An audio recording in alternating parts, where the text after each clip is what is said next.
So Warren Buffett, arguably the highest of high performers in his specific industry of investing money, said this: the best measure of wealth is whether the people you want to love you actually do love you. Wow. If you're a high performer, and by that I mean you are driven as a professional, as a parent, as an athlete, as an artist, as a pastor, whatever it is, then there's a good chance that you've built your life on this equation that if I achieve enough, then I'll finally feel loved and respected and at peace. And of course you do. Achieving feels really good. There's actually a chemical release in your brain that makes us feel awesome when we hit the mark, when we get the project done, when we get the result that we want. This is why the equation achievement equals approval, love, respect seems to work, at least for a few minutes. The problem is always this, because the next goal shows up.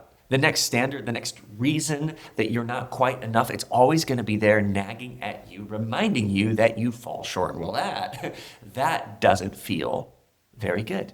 And so what I want to do is help you reframe the equation so that you can max your performance, but also your sense of peace and your sense of purpose. You see, the problem isn't your ambition. It's the direction that you're working from. And in the next few minutes, I'm going to show you how to flip that so that you're not working for admiration, approval, acceptance, love, respect, but rather you can start working from it. Ironically, that's exactly what actually unlocks your greatest performance and your deepest peace. So the way you've been doing things has worked really well until it doesn't. And here's where most of us high performers actually work from. We think, I'll just slow down when I've earned it, or I'll slow down when I just get one more win, or I'm only as valuable as the value that I bring. Or we think, if I let up, everything's going to fall apart.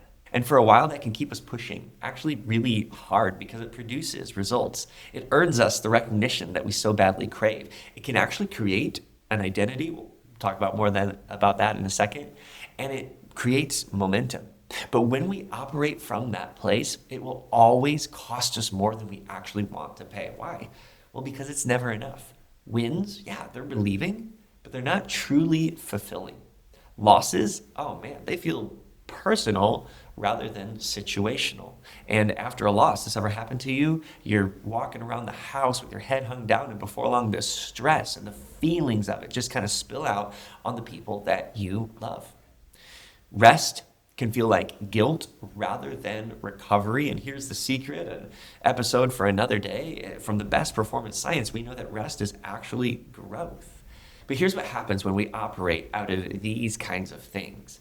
We're not fueled, we're not energized, but we're driven. And of course, when we're driven, we use this common phrase in English, you're gonna drive me crazy. Well, that's a surrender of control. Somebody else, something else is driving. And friend, let me just encourage you, don't be driven. You don't have to be driven.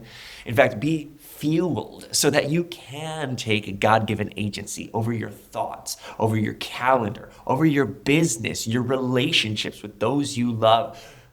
God-given agency over the one life that you've been given. See, the deeper issue under it is that a lot of our drivenness that we're going to deal with today is this. Ultimately, we're asking performance to do what it was never meant to do. When we ask performance to give us love and acceptance and respect, that's not what it was created for. And when we do, every win has too much weight on it. And every loss feels like it says something about you. As the highest of high performers in his field, Warren Buffett knows wealth isn't about money. And I would say success isn't about the accolades. Truly, it's whether the people you want to love you actually do.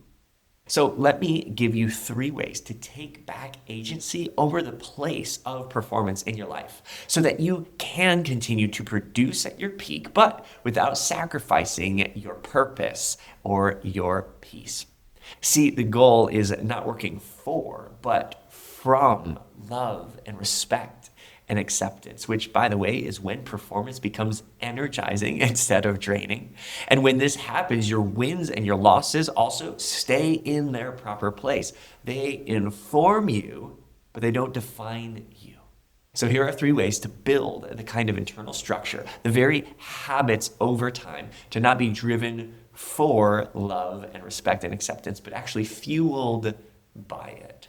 And the first is this: boundaries in your calendar. You can think of this as time management, but I like to think of it as attention management. You see, high performers often make the mistake of letting their calendar reflect their demand rather than an intentional design. And of course, when we do that, what's underneath is the thought, if I say no, I'm going to lose the opportunity to produce, the opportunity to continue momentum, the opportunity to have a result, and to have the approval that I so badly crave.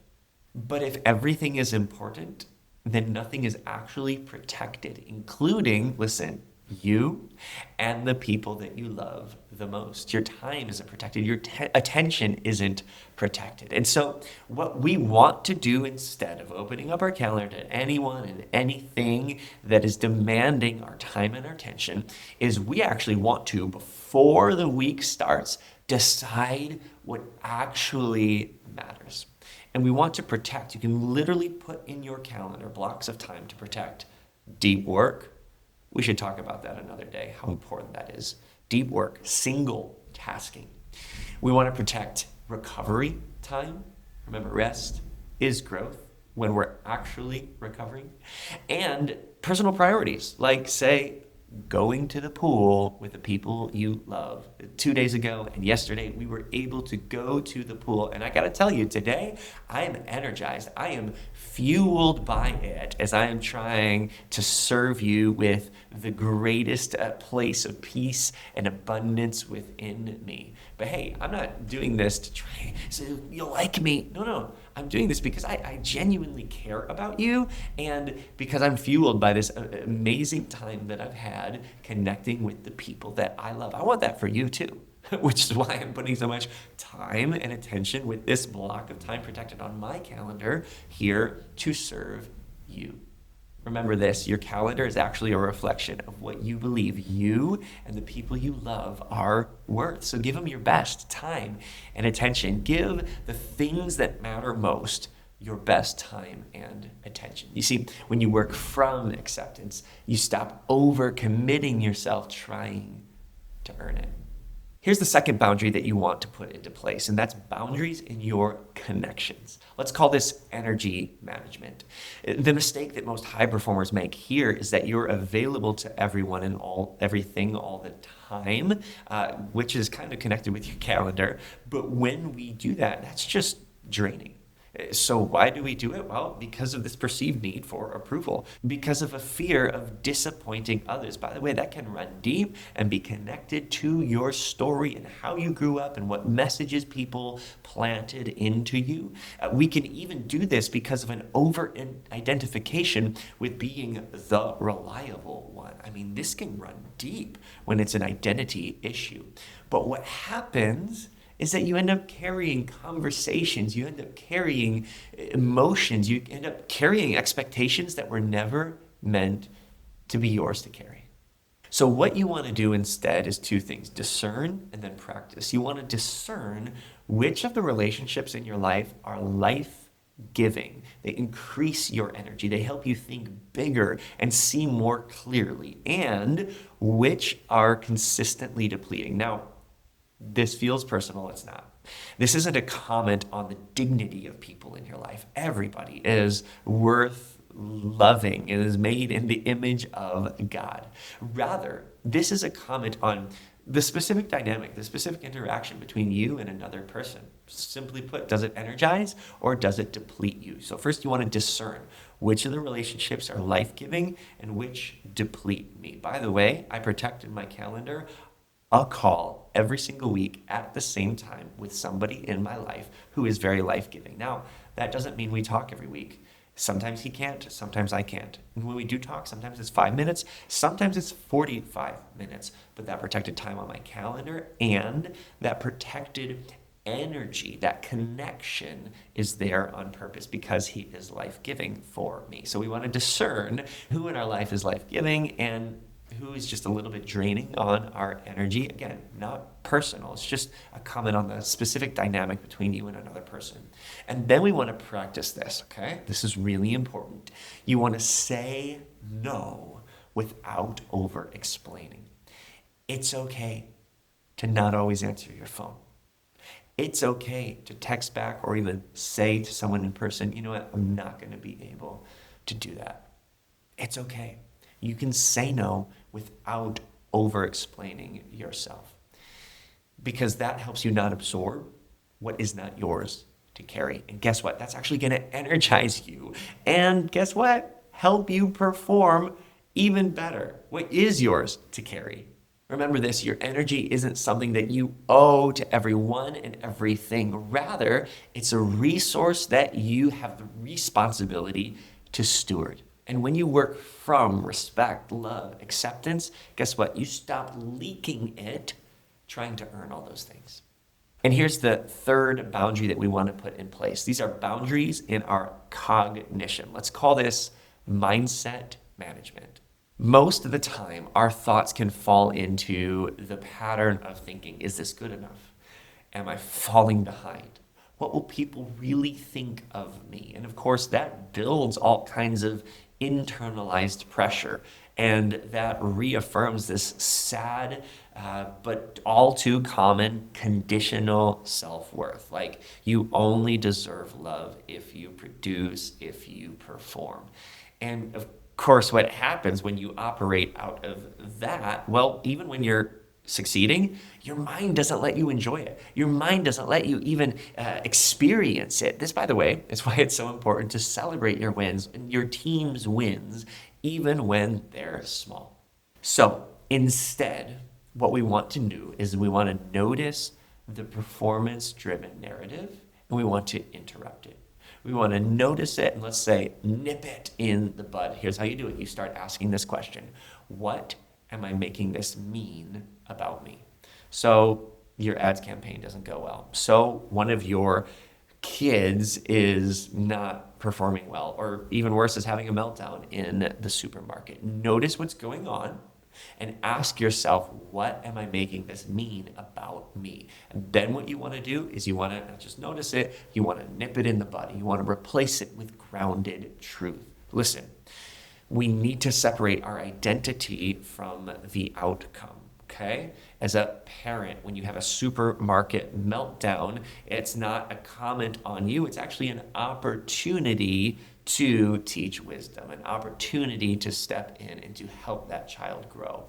When something in your business doesn't go the way that you want it to, when something in your life doesn't come with the result that you want it to, it's not a comment on you, rather it's an outcome. It's not your identity, it's an outcome, and there's an opportunity to learn, to grow, to pivot, to do something different, okay? I can't do this for you, but I can teach you how. We want to manage our mindset because it drives so much. You need to put boundaries in your cognition. Listen, your thoughts don't get unlimited authority just because they're allowed.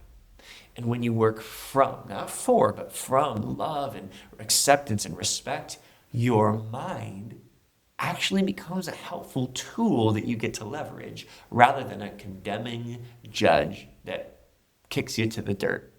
So being intentional with your time, with your energy, with your mindset, this is where the shift becomes real. Think of it this way. You don't drift into working from love and acceptance and respect. You actually build these kinds of boundaries that we talked about, these kinds of checks and structures that support it on purpose. And if this resonated with you at all, I want you to leave a comment here on YouTube right below the video. What are you going to do this week? And which of the three are you going to build a boundary? And here's the second thing that I want you to do. If this resonated with you, you know you've been performing for love, respect, acceptance. You already know it's exhausting, but now, hey, you also know there's a better way. In fact, when you start building your life from those places, love, acceptance, respect, your performance sharpens, your energy steadies, and your peace actually deepens. And the cool thing is, I get to help people experience this So if you're ready for that kind of peace and you're ready for that kind of peak performance, I want you, with the link below, to book a call with my team. You don't need to earn what you're already meant to work from. Friend, life is too short and too valuable. So let's create the life that you were created for. We'll see you soon, friend.